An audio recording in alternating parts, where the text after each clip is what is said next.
नाज़रीन, this is Sani Khan and you are watching new episode of inside financial markets.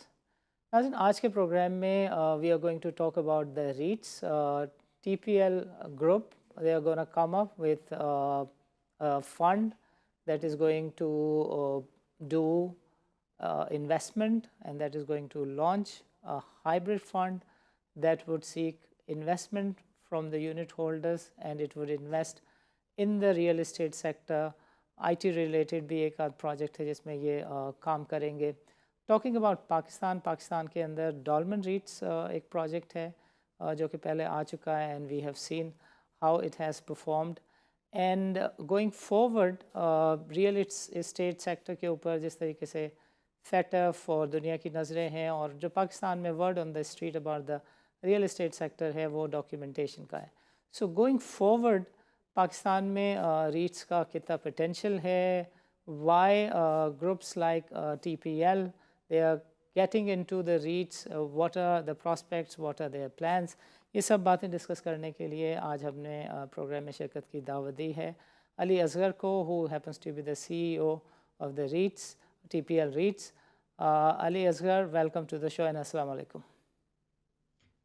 Thank you Sani, वालेकुम अस्सलाम। Great.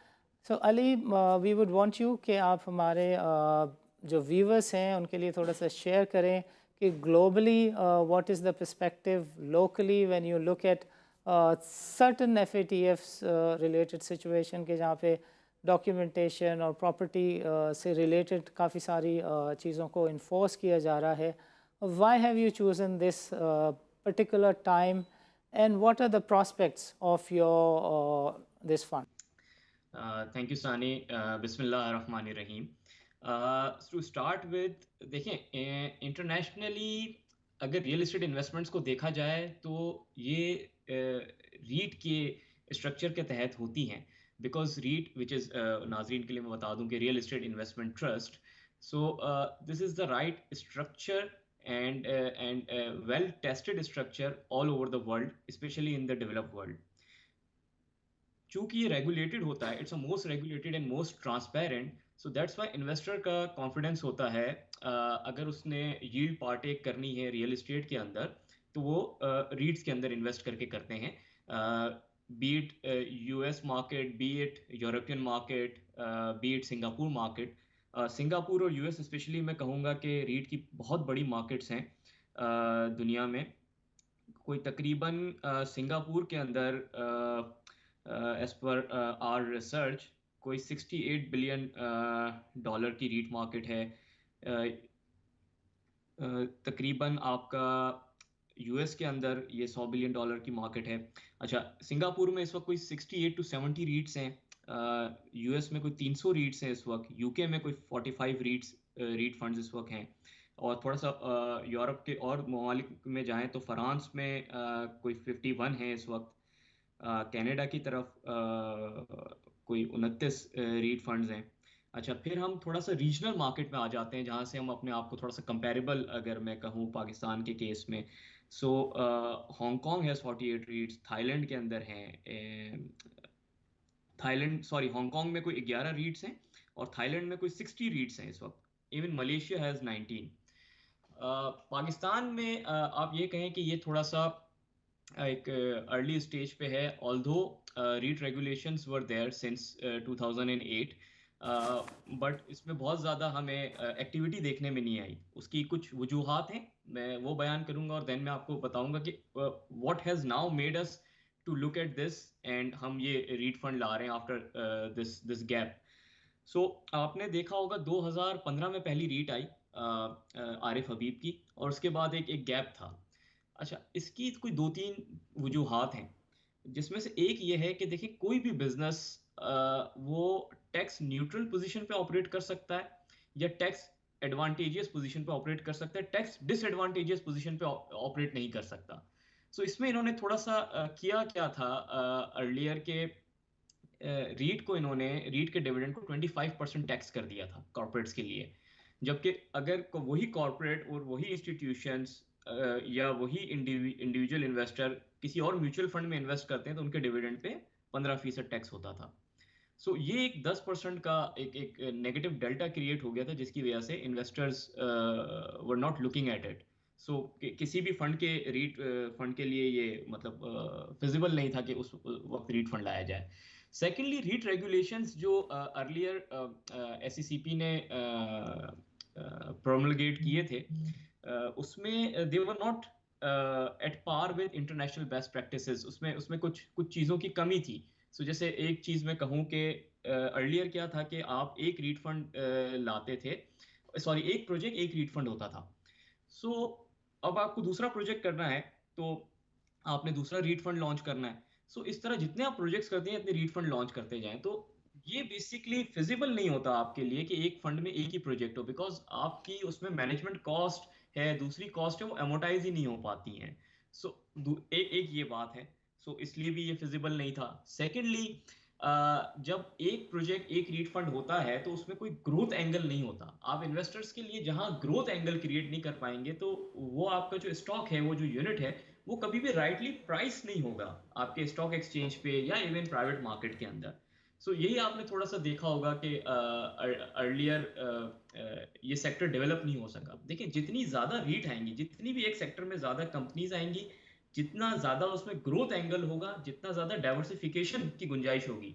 अगर मैं एक रीट फंड में मल्टीपल प्रोजेक्ट्स कर सकता हूं, तो डाइवर्सिफिकेशन एंगल भी है, ग्रोथ एंगल भी है। So that's where my fund will be price right at any stock exchange और in the private market. Okay okay. So Ali, हम चाहेंगे कि आप थोड़ा सा जो आपका आइडिया है, इस जो फंड स्ट्रक्चर है, थोड़ा सा वो नाज़रीन को बताएं, और थोड़ा सा ये भी बताएं कि आपके जो फंड में प्रोजेक्ट्स हैं, project A B C, what are those projects and why should one consider investing into your fund. अच्छा, प्रोजेक्ट सॉरी फंड स्ट्रक्चर के अंदर हमने इसको अच्छा, मैं एक पॉइंट इसमें ये भी ऐड करता चलूँ कि जो हमारी रीट स्कीम है, जो रीट फंड हम लेके आए हैं, सानी, इसके अंदर हमने फॉरेन इन्वेस्टमेंट भी अट्रैक्ट करनी है। अच्छा देखिए, पाकिस्तान के अंदर आपने देखा होगा स्पेशली रियल इस्टेट सेक्टर के अंदर फॉरेन इन्वेस्टमेंट्स नहीं आ रही थी। उसकी वजह ये है कि real estate sector was unorganised. वो बहुत ज़्यादा प्रोप्राइटरशिप में या प्राइवेट पार्टनरशिप्स में ऑपरेट करता था। तो फॉरेन इन्वेस्टर्स जहाँ भी अगर एक राइट व्हीकल नहीं होगी, ट्रांसपेरेंसी नहीं होगी और रेगुलेटेड नहीं होगा कोई भी सेक्टर, तो फॉरेन इन्वेस्टर्स नहीं आते। अच्छा, हमने इसके लिए क्या किया है कि देखिए, ये REIT is regulated through REIT regulations. फिर जो आरएमसी, जो फंड मैनेजर होता है, इसको जो मैनेज करता है, वो भी एनबीएफसी रेगुलेशंस के तहत रेगुलेट होता है। ये दो फैक्टर्स हो गए। So by saying this, we need to meet certain reporting criteria, तो जिसकी वजह से रीट ट्रांसपेरेंट भी हो गया। उसके बाद हमने क्या किया कि देखिए, जैसे एक म्यूचुअल फंड ऑपरेट करता है, तो एक फंड होता है और फंड को मैनेज करने के लिए एक एसेट मैनेजमेंट कंपनी होती है।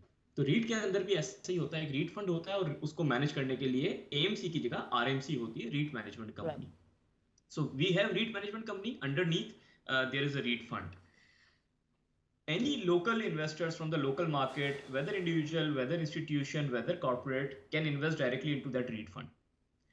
Now, in order to bring foreign investors into Pakistan, especially when in the initial year, जब हमारा REIT fund list नहीं है, हम इसको 3 साल में लिस्ट करेंगे, इस पे मैं आऊंगा कि वाई, ठीक है ना। तो उसके लिए हमने एक और व्हीकल एस्टेब्लिश की to in order to channelise that foreign investment उनके लिए इजी हो, उनके लिए प्रॉपरली रेगुलेटेड हो। सो हमने क्या किया, हम एक फीडर फंड का कॉन्सेप्ट हमने इंट्रोड्यूस किया। वो क्या होगा कि हम एक फीडर फंड एक इंटरनेशनल जुरिस्डिक्शन में क्रिएट कर रहे हैं, जिसके अंदर तमाम इंटरनेशनल इन्वेस्टर्स, कोई भी, आप एग्जांपल के लिए मैं आपको कह देता हूँ, फॉर एग्जांपल से एक अली, मैं डीएफसी हो, चाहूँगा कि ये जो आईएफसी आप हो। कह रहे हैं इंटरनेशनल फीडर फंड, ये आप कहाँ इस्टेब्लिश कर रहे हैं? अच्छा, इसके लिए इस वक्त हम जो जुरिस्डिक्शन हमारी बात चल रही है, केमन में इस्टेब्लिश कर रहे हैं। ओके जो ओके। कि हमने जो सॉफ्ट चेक किया था, जो एक प्रोस्पेक्टिव इन्वेस्टर्स हैं जो देखते हैं पाकिस्तान को, आईएफसी हो गया, आपका एडीबी हो गया, डीएफसी हो गया, डीजी हो गया, इस तरह के जो आपके फॉरेन इन्वेस्टर्स हैं, आपके UAE middle eastern family offices हैं। सो दे प्रिफर केमन जुरिस्डिक्शन, ठीक है। सो वहाँ एस्टेब्लिश कर रहे हैं। अच्छा, इसी तरह जब एक फॉरेन फीडर फंड है तो उसको भी मैनेज करने के लिए कोई भी फंड होगा तो आपको एक fund management company, asset management company चाहिए। उसको मैनेज करने के लिए हम जो फंड मैनेजमेंट कंपनी क्रिएट कर रहे हैं, जिसके लिए हमने ऑलरेडी अप्लाई कर दिया है और उसका लाइसेंस भी हमें इंशाल्लाह इस मंथ में उम्मीद है मिल जाएगा। वो हमने अप्लाई किया है Abu Dhabi global market. Again most regulated, most investor friendly.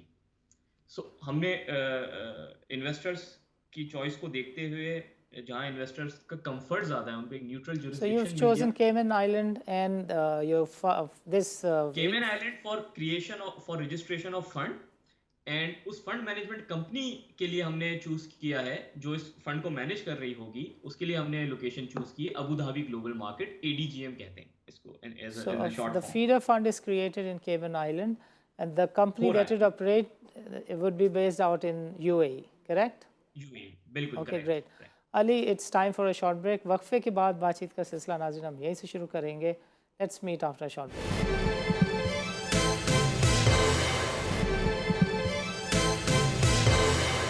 Welcome back नाज़रीन। नाज़रीन, प्रोग्राम के पहले सेगमेंट में हम अली से डिस्कस कर रहे थे कि जो फ़ंड है इसके प्रॉस्पेक्ट्स क्या हैं, how does it work, what does it have for the local and foreign investor. इस सेगमेंट में हम अली से डिस्कस करेंगे कि हाउ डज़ इट वर्क, वो कौन से प्रोजेक्ट्स हैं जिनको ये अपना स्टार प्रोजेक्ट समझते हैं, और जो समझते हैं कि जिसकी बेसिस के ऊपर an investor would be able to take a decision to invest into their fund. So Ali, what we would want you to explain now is कि जो आपके तीन फंड्स हैं, आई मीन तीन प्रोजेक्ट्स जो हैं, उसके बारे में थोड़ी सी ब्रीफ। बिल्कुल। सो जैसे मैंने आपसे अर्लियर जिक्र किया कि नाउ रीसेंट रेगुलेशंस के साथ जो हमने एक फंड को स्ट्रक्चर किया है इस वक्त विद द मल्टीपल प्रोजेक्ट्स, जो इन्वेस्टमेंट डाइवर्सिफिकेशन भी देता है और ग्रोथ एंगल भी देता है। और ये तीन तो इनिशियल प्रोजेक्ट्स हैं जो हमने आइडेंटिफाई किए हैं। वाइल जो फंड हमने रजिस्टर किया है, जो स्कीम की है, वो परपेचुअल है। There would be more projects जिसका इन्वेस्टमेंट क्राइटेरिया हमने अपने ऑफरिंग डॉक्यूमेंट के अंदर इन्वेस्टर्स के साथ शेयर किया है ऑलरेडी। अच्छा, जो इनिशियल तीन प्रोजेक्ट्स हैं, सो सानी मैं थोड़ा सा एक दो इकोनॉमिक वेरिएबल्स पे जिक्र करूंगा कि क्या उसकी बेसिस हैं, क्यों हम उसकी तरफ गए। So currently according to some research numbers, कोई 10 मिलियन हाउसिंग यूनिट्स की शॉर्टेज है, या आप कह लें बैकलॉग है इस वक्त हमारी इकोनॉमी के अंदर, जो कि कोई 31% बनता है हमारी पॉपुलेशन का, अगर उसको उस शॉर्टफॉल को हम देखें। दूसरा एक और फैक्टर है जो आपने भी नोटिस किया होगा, हमारे यहाँ अर्बनाइजेशन बहुत फास्ट पेस पे हो रही है। सो हमारा अर्बनाइजेशन रेट कोई 44% हो जाएगा by 2025, and in urbanization we are even beating Iran and India who are our neighbours. So इस पेस से हमने जो इस वक्त ज़्यादा काम करना शुरू किया है, या तीन प्रोजेक्ट्स हमारे हमने जो इनिशियल सेलेक्ट किए हैं वो कराची बेस्ड किए हैं, जिसमें से हमारा पहला प्रोजेक्ट है technology park, TPL technology park. ठीक है। अच्छा, टेक्नोलॉजी पार्क में भी फर्दर बताता चलूँ कि देखिए हमारे यहाँ IT का बहुत ज़्यादा पोटेंशियल है, IT एक्सपोर्ट्स का बहुत ज़्यादा पोटेंशियल है। I mean without giving any infrastructure, ये स्पेसिफिक इंफ्रास्ट्रक्चर, इस वक्त आप देखें कोई $2 अरब की हम IT एक्सपोर्ट कर रहे हैं, और ये मैं समझता हूँ कि हम आराम से इसको डबल बल्कि ट्रिपल कर सकते हैं। सो उस चीज़ को जहन में रखते हुए, उस पोटेंशियल को जहन में रखते हुए, और रिसेंटली गवर्नमेंट ने, आपने देखा होगा कि स्पेशल टेक्नोलॉजी जोन के भी रेगुलेशंस आए लास्ट ईयर दिसंबर के अंदर, 2020 में। अच्छा, इसी तरह सानी, ये जो मैं सेकंड प्रोजेक्ट का आपको जिक्र कर रहा था 40 एकड़, इसके लिए भी हमने मास्टर प्लानर जो हम लेके आए SSH, they are working out of Bahrain, और इन्होंने काफ़ी ल्यूक्रेटिव डेवलपमेंट्स डिज़ाइन की हैं all around the world, and specially Middle East की तरफ, जहाँ वाटर फ्रंट डेवलपमेंट्स हैं। कुवैत हो गया, बहरैन हो गया, सऊदीया, दुबई, हर जगह, Oman even, they design those water front developments, उसको मास्टर प्लान किया है इन्होंने।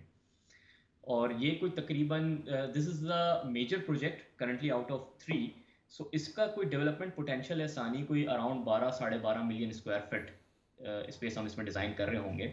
और इसको हम अप्रोच कर रहे होंगे into phases. So currently our plan is कि हम इसको, जैसे 40 एकड़ लैंड, हम 5 एकड़ के फेजेस के अंदर इसको प्लान करें, एंड ये कोई तकरीबन हम समझते हैं it will take 10 years as soon as we start. So हमने ऑलरेडी इंगेज कर लिया है मास्टर प्लानर को और उन्होंने कुछ ऑप्शंस भी दे दिए.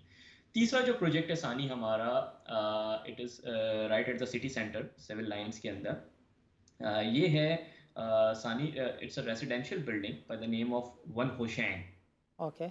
One Hoshang is complete residential apartment building with one apartment, one floor, and two showrooms at the ground level. इसका कोई डेवलपमेंट एरिया है कोई तकरीबन 2.5 lakh square feet, 280,000 square feet Okay. इसका है. And again this has been designed by Square and Partners in terms of MEP assisted by Atelier 10 और Hill International इसके project managers हैं. सो तमाम ये जो तीनों प्रोजेक्ट्स हम कर रहे हैं, अच्छा तीनों के अंदर Ali, हमने first, lead. Ali, I would want Sorry. you to kindly give some more information on the IT side of the project. कि इसके अंदर जो लोग आपसे स्पेस acquire करेंगे वो that will be your revenue और income or what, और जिसने आपसे यूनिट ख़रीदा है उसको आप जो चीज़ दिया करेंगे वो ये जो आपने नफ़ा बनाया है इससे देंगे, जो रेंट्स आएंगे उससे देंगे. तो थोड़ा सा ये भी बता दें कि what is the nature of your fund, is it hybrid, real estate or what? Or, and an investor who have bought your unit, how would he expect some returns? हाँ, थैंक यू सानी. सो मैं इसको थोड़ा सा break करके answer करता हूँ 3 हिस्सों में. So yes, our fund is an hybrid fund. इसके अंदर डेवलपमेंट एसेट्स भी होंगे और यील्डिंग एसेट्स भी होंगे, which is Okay. Rental assets. तो शुरू में तीनों एसेट्स जो हैं वो डेवलपमेंट एसेट्स हैं, और उसके अंदर से two of them or some parts of from two of the projects will later be converted into rental और yielding assets जिसे आप कहते हैं. Okay. अच्छा, Okay. इन्वेस्टर्स जो यूनिट होल्डर्स हैं, सो मैं जैसे आप पहले टेक्नोलॉजी पार्क की एग्जांपल ले लेता हूँ. उसमें क्या है सानी, जो हमने इनिशियली प्लान किया है कि 50% ऑफ ऑफिस स्पेस अराउंड 50-60% हम सेल करेंगे और बाकी कोई 40% और होटल ये हम एज अ यील्डिंग एसेट रखेंगे जिसका रेंट आया करेगा. Okay. अच्छा, इन्वेस्टर को डिविडेंड मिला करेगा डेफिनेटली. जो हम सेल करेंगे उस पर भी जो इनकम बनाएंगे उससे डिविडेंड मिलेगा. उसके अलावा जो रेंटल्स आया करेंगे उसके जो भी एक्सपेंसेस माइनस करने के बाद फंड के जो भी इनकम होगी फंड की वो भी एज अ डिविडेंड इन्वेस्टर्स को मिला करेगी. एक और इसके अंदर जो ब्यूटी है सानी के, एज पर रेगुलेशंस भी और एज पर बेस्ट प्रैक्टिसेस भी 90% ऑफ फंड्स इनकम हमने डिविडेंड की शेप में डिस्ट्रीब्यूट करनी है अपने यूनिट होल्डर्स को. सो Okay. besides a capital gaining stock, it will be a regularly dividend paying stock from its or regularly dividend paying unit from its third or fourth year. मतलब एक आपको gestation period चाहिए होता है initially जब आप property develop कर रहे होते हैं. उसके बाद जैसे पहला प्रोजेक्ट मेरा 2 से 2.5 साल में कंप्लीट हो जाएगा IT पार्क, तो उसके डिविडेंड आना शुरू हो जाएंगे. देन होशैंग आ जाएगा जो रेसिडेंशियल मैंने आपसे जिक्र किया, Right. उसके डिविडेंड आना शुरू हो जाएंगे तीसरे साल से. और जो मैं मैंग्रोव प्रोजेक्ट है वो फेजेस में करूंगा, तो जैसे एक फेज कंप्लीट होगा उसके डिविडेंड्स इन्वेस्टर्स को मिलना शुरू हो जाएंगे. तो from third year onwards there will be a regular yearly dividend stream for unit holders of the REIT. Ali, we would want you to kindly explain the timelines. कि when would it start? When can an investor start buying the units of your fund? And when can one start expecting the returns? But before you respond, I would want you to kindly wait. नाज़रीन, it's time for a short break. वक्फे के बाद अली के साथ बातचीत का सिलसिला यहीं से शुरू करेंगे.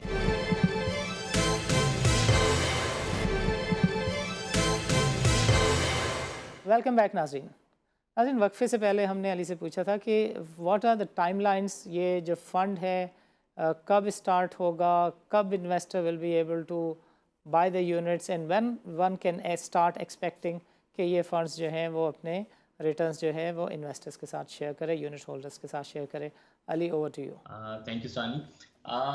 देखिए, प्रोजेक्ट पे पहले मैं आ जाता हूँ फंड की सिस्टम. फंड ऑलरेडी लॉन्च हो चुका है एंड अल्हम्दुलिल्लाह we got first subscription from National Bank of Pakistan. Already हमें पहली सब्सक्रिप्शन आ चुकी है और बाकी हम सब्सक्रिप्शन के ऊपर इन्वेस्टर्स के साथ काम कर रहे हैं. साइनिंग के ऊपर, और इसका फाइनेंशियल क्लोज हम टारगेट कर रहे हैं एंड जनवरी और अर्ली फेब के अंदर। अच्छा, इनिशियली चूंकि फंड अनलिस्टेड है फॉर इनिशियल 2 years और 3 years, वैसे बाय लॉ हमने 3 साल के अंदर लिस्ट करना है, ठीक है ना। सो इस वक्त हम क्वालिफाइड इन्वेस्टर्स के साथ काम कर रहे हैं। क्वालिफाइड इन्वेस्टर से मेरी मुराद है, उसका एक क्राइटेरिया है लॉ के अंदर ऑलरेडी। सो इंस्टीट्यूशंस, मैं थोड़ा सा आसानी के लिए कह दूं, हाई नेटवर्थ्स हो गए आपके, इंस्टीट्यूशंस हो गए, कॉर्पोरेट्स हो गए, इनके साथ हम काम कर रहे हैं। जबकि पहले फेज के अंदर जो मेरा पहला इस फंड का फेज है, which is comprising of 18.35 billion PKR, उसमें सारे फाइनेंशियल इंस्टीट्यूशंस हैं जो इसके टारगेटेड इन्वेस्टर्स हैं। एक ये बात हो गई सानी, और हम रेडी हैं, हमने सारी रेगुलेटरी फॉर्मेलिटीज वगैरह सब कर दी, ऑफरिंग डॉक्यूमेंट है, that's why we got our first subscription sign. Secondly, Sani, in terms of where we are in terms of progress, so जो तीनों फंड की प्रॉपर्टीज हैं वो ऑलरेडी एक्वायर हो चुकी हैं at the hand of strategic investors. अच्छा, REET fund की कॉम्पोजिशन ऐसे होती है कि एक स्ट्रेटेजिक इन्वेस्टर होना जरूरी है जो इस Right. फंड के अंदर TPL प्रॉपर्टीज है, ठीक है Okay. ना, और बाकी आपके दूसरे इन्वेस्टर्स आते हैं। Strategic investor has to remain with the fund till the life of the fund, Okay. ठीक है ना। वो और बाकी इन्वेस्टर्स, हम इंस्टीट्यूशन इन्वेस्टर्स, वो TPL प्रॉपर्टीज है। TPL प्रॉपर्टीज इस वक्त ऑलरेडी ये तीनों प्रोजेक्ट जिनका मैंने जिक्र किया है, तीनों प्रॉपर्टीज एक्वायर कर चुका है, जो वो फंड के अंदर इन द प्रोसेस से ट्रांसफर करेगा और उसके अगेंस्ट उसको यूनिट्स मिल जाएंगे। बाकी rest of the investors are contributing in terms of cash to the fund for construction and other activities. अच्छा, ये जो अब मैं अगेन प्रोग्रेस आपको प्रोजेक्ट बाय प्रोजेक्ट बताता हूँ। तो technology park, land has been acquired, concept design and half of the detailed design has already been completed. We have received NOCs from all the utilities. We have received NOC from जो आपको height की NOC चाहिए होती है वो हो चुकी है, और इस वक्त we are just waiting for our architectural approval from the regulatory authority, which in our case is Sindh Building Control Authority. तो ये इसकी प्रोग्रेस है, ठीक है। और हमने उसकी भी एप्लीकेशन ऑलरेडी हमारी सबमिट हो चुकी है स्पेशल टेक्नोलॉजी जोन अथॉरिटी को, to grant status of special technology zone to this technology park. Second आ जाते हैं सानी मैंग्रोव के ऊपर, which is a 40 acre development. Again land has been acquired, we have appointed a master planner SSH, जिन्होंने initially कुछ options develop कर लिए हैं, और वो भी आगे बढ़ रहा। तकरीबन आप समझिए यहाँ से कुछ 4 हफ्ते का प्रोसेस है, जिसके बाद एक हम फाइनलाइज शेप में होंगे in terms of master plan. वो हम अपनी रेगुलेटरी अथॉरिटी को सबमिट करेंगे for the initial approval. Third आ जाते हैं हम जो हमारा वन होशैंग डेवलपमेंट है, which is a mix use development, majorly residential, high end residential. इसके ऊपर हमारा डिज़ाइन कंप्लीट हो चुका है।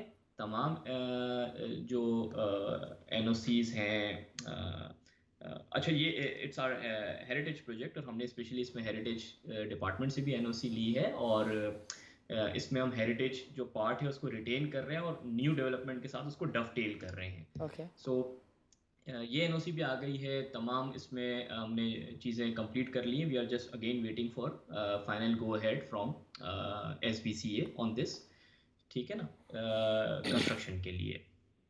अच्छा, तीनों प्रोजेक्ट्स जो है हमारा, जो मैंने एक जिक्र पहले भी किया, मैं इसको थोड़ा सा और इस पे एम्फेसिस करना चाहूँगा कि सस्टेनेबली डिज़ाइन है, हम ESG क्राइटेरिया को मीट कर रहे हैं और हम लीड सर्टिफिकेशन की तरफ जा रहे हैं। सो जो होशैंग प्रोजेक्ट है इसका already we have received LEED gold pre certification for this project, और बाकी जो 2 प्रोजेक्ट हैं उसके लिए भी हम लीड गोल्ड सर्टिफिकेशन टारगेट कर रहे हैं, which makes all these 3 projects and all our portfolio as a sustainable portfolio, which is a need of an hour today. So Ali, हम चाहेंगे कि आखिर में प्रोग्राम के आखिरी सेगमेंट में, if you would want to give a message to the investors, हमारा platform हाजिर है। सानी, मैसेज में ये देना चाहूँगा इन्वेस्टर्स को कि देखें, रीट एक ऐसा प्लेटफॉर्म है या एक ऐसा स्ट्रक्चर्ड व्हीकल है जिसमें आप रियल एस्टेट इन्वेस्टमेंट से अगर आपको यील्ड कमानी है या पैसे बनाने हैं, तो this is the right vehicle tested vehicle, it is regulated, it is transparent. Otherwise क्या होता है, एक मैं मिसाल दूंगा समझाने के लिए कि आपको शौक है, आपने रियल एस्टेट इन्वेस्टमेंट करनी है। सो आप इंडिविजुअली जाके कोई कंपनी है, कोई कॉर्पोरेट है, एक कमर्शियल टावर बनाता है, ठीक है। So they at least require 4 to 5 billion rupees, तो उतना कैपिटल उसने सेट असाइड करना है। then they need to take a completion risk, then they can only exit after the completion, after the selling of that। Read आपको यही चीज एक यूनिटाइज form में फराहम कर रहा है, जहां एक प्रोफेशनल फंड मैनेजर बैठा हुआ है जो इस आपके इन्वेस्टमेंट को मैनेज कर रहा है, और यहाँ आप एक 500 100 मिलियन से लेके 500 मिलियन, 1 बिलियन, और जब ये रिटेल सेगमेंट में जाएगा तो इवन आप एक यूनिट अगर 10 रुपए का है, सो आप एक यूनिट से लेके भी इन्वेस्ट कर सकते हैं। एक मैं बिल्कुल छोटे इन्वेस्टर की बात करूं जिसके पास 5,000 रुपए है, तो वो भी एक रियल एस्टेट इन्वेस्टमेंट का फ्लेवर ले सकता है। एक हो गई ये बात, तो वो एक आपको लिक्विडिटी, एक यूनिटाइजेशन का मैकेनिज्म फराहम कर रहा है। फिर एक प्रोफेशनल मैनेजर उसको मैनेज कर रहा है, एक प्रोफेशनल डेवलपमेंट कंपनी उसको डेवलप कर रही है उन एसेट्स को। फिर प्लस अगर आप खुद से ये काम करते हैं, पार्टनरशिप में करते हैं, तो आप एक ही एसेट के अंदर आपका कैपिटल पूरा डिप्लॉय हो जाएगा, because it's a capital intensive business. जबकि रीट में आप आते हैं तो जैसे इनिशियली आज आपने इवन अगर 100 मिलियन रुपए भी डाले हैं, तो हम आज ये रीट फंड जो है वो 3 प्रोजेक्ट्स कर रहा है, तो right, डाइवर्सिफाई भी हो गया आपके इन्वेस्टमेंट, तो डाइवर्सिफिकेशन का एंगल भी आ गया। फिर टैक्स बेनिफिट भी है कि 90% मैं डिस्ट्रीब्यूट करता हूँ अपने डिविडेंड्स, तो रीट फंड के ऊपर कोई टैक्स नहीं है, तो इन्वेस्टर right, को डबल टैक्सेशन भी नहीं लगता, right, सिर्फ उसको जो डिविडेंड मिलेगा उसके ऊपर टैक्स है। ये एक इन्वेस्टर को एक एडवांटेज है।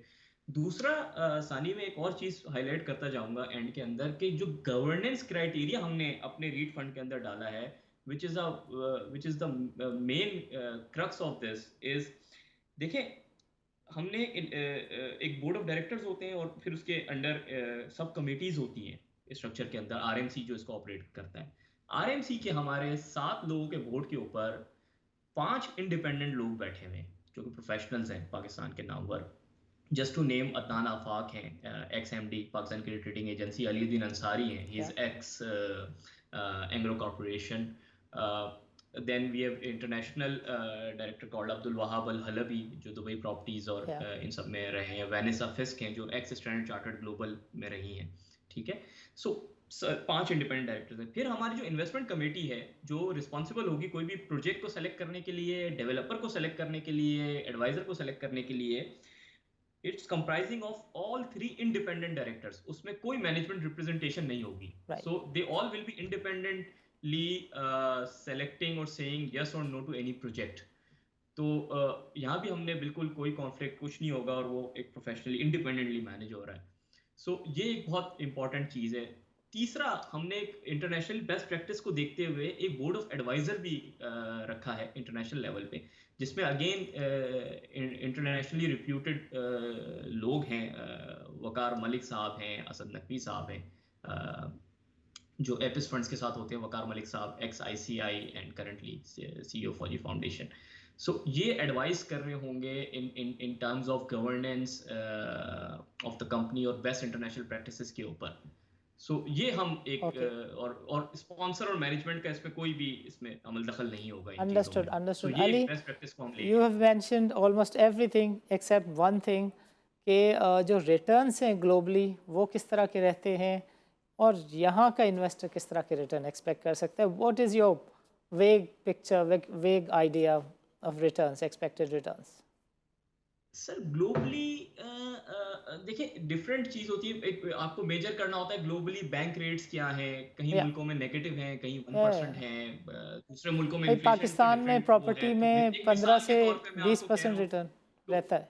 तो बाहर शायद बाहर के मुल्क में आपको 8% रिटर्न भी अच्छा लगे, 10 भी लगे। पाकिस्तान के पर्सपेक्टिव के अंदर हम पीकेआर के अंदर जो हमारा टारगेट है, इस फंड के अंदर जो हमने एक टारगेट सेट किया अपने लिए, वो 30% आईआरआर का सेट किया है ओके, इन्वेस्टर्स के लिए ओके, ओके, इंशाल्लाह। अंडरस्टूड। तो उसको आप अगर डॉलर डिस्काउंट भी करेंगे, तो एक 30 साल का आप डॉलर रुपी डेप्रिसिएशन ले तो कोई 6-7% होता है। तो इवन डॉलराइज टर्म में भी कोई 22-23% एक इन्वेस्टर बना रहा होगा। अली, आपका प्रोग्राम के लिए वक्त निकालने का बहुत बहुत शुक्रिया। नाज़रीन, आज के प्रोग्राम में शरीक गुफ्तगू रहे अली असगर, जो कि CEO हैं TPL रीट्स के। नाज़रीन, what we have seen in the past is this कि 2015 में डॉल्मेन रीट्स लॉन्च हुआ और उसके बाद से अब तक पाकिस्तान में कोई नया रीट्स फंड जो है वो लॉन्च नहीं हो सका।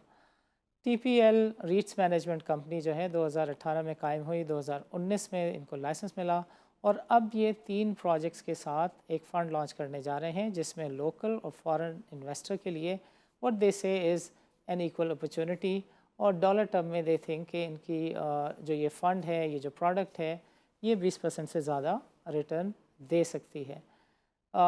RMC का जो प्रोजेक्ट ये करने जा रहे हैं under the RMC, that is a hybrid in nature, जिसमें ये डेवलपमेंट भी करेंगे और a certain portion of their product will have rental yields, which is why they think कि they will have an opportunity. And the other thing that we also spoke of was कि the role of independent directors, it is good कि पाकिस्तान से बाहर के कुछ लोग हैं जो एज एन इंडिपेंडेंट डायरेक्टर सर्व कर रहे हैं इनके बोर्ड पर, और उन्हीं के हाथों में ये फैसला साजी है कि कब कौन सी इन्वेस्टमेंट करना है, कब कौन से प्रोजेक्ट को रोल आउट करना है। Although they have a plan to list in 3 years time, 3 साल में इंस्टीट्यूशंस लाइक नेशनल बैंक और दूसरे इंस्टीट्यूशन जो अब इनके साथ सरमायाकारी कर रहे हैं as an institutional investor, they will have an opportunity to get an exit when the fund is listed on the main board of the Karachi Stock Exchange. नाज़रीन, इसको फर्दर हम डिस्कस करेंगे अगले प्रोग्राम में और आपको बताएंगे कि what is the progress on the रीट्स and real estate sector going forward. इजाज़त दीजिए, अल्लाह हाफ़िज़।